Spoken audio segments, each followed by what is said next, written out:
All right, I'm going to show you a quick video on how to print your placement cards. Your boys should be on blue paper and your girls should be on pink paper. We're providing the paper, but I'm going to show you a quick way to do it so you don't have to hit every tab and print every tab separately.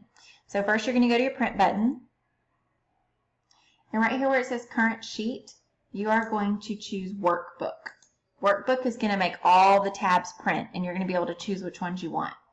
And we're going to make sure it's on portrait because we want your placement cards to be in portrait mode. Now I'm going to go to next. Now it's going to bring up a screen of all of the things that it's going to print for you, including your data sheets. What I would do is get a little piece of paper and make a T-chart, label it boys, girls, and you're going to write down which page numbers or what kids that you want to print.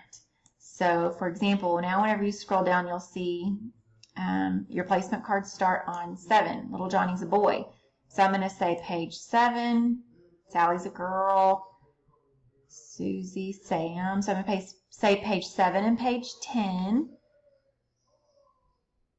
page 12. So I'm going to make a list. 7, 10, and 12 are all boys, and I want them to be on blue. So for right now, I've got 3 boys. I'm going to say I want to print pages 7, 10, 12. It's only going to print pages 7, 10, 12. I'm going to put my blue paper in my printer, and I'm going to hit print, and it's only going to print the page numbers that I put right here. Then you can go and you can do all your girls down the list. So if I've got 10 boys, I've got 10 different page numbers. I'm going to list them. I'm going to do my blue paper and run it through, and then you can change over to your pink paper. If you need any help whatsoever, give me a call, and I'm happy to come and help you out.